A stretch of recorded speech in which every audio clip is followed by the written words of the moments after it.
শেষ পর্যন্ত প্রবেশটার সময় কিন্তু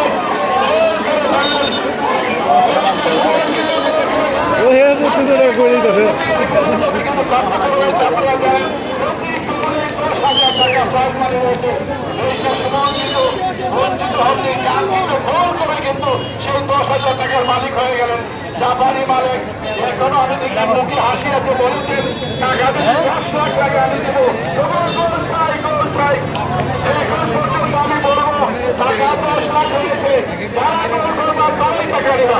রসুনের নাই খেলে যাও, আমরা একসঙ্গে অনেক কষ্ট করে খেলেছি, কিন্তু টাকার বন্যায় জাপানি মালিক আজকে মাঠ ভাসিয়ে দিল।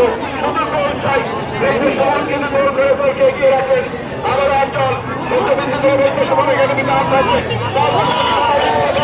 আক্রমণে যাওয়ার চেষ্টায় আবারও আমরা দেখতে পাচ্ছি জাপানি মালিক সেই চোখ থেকে নতুন 1,000 কোটি নোট দেশের সমাজের জন্য 2,000 টাকা রেডি করে ফেলেছেন। রানার্স ট্রফি দিয়েছেন দেশের চ্যাম্পিয়ন ঘোষণা করেছেন জাপানি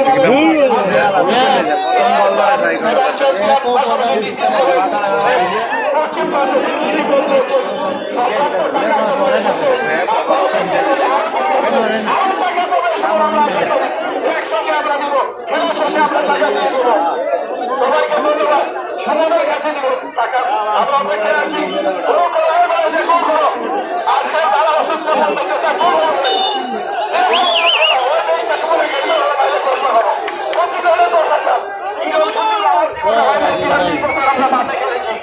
আমরা দেশ থেকে দেশান্তরে গেছি, আমরা দেখেছি যে ধন্যবাদ ছিল সেটা কিন্তু কেটে গেছে।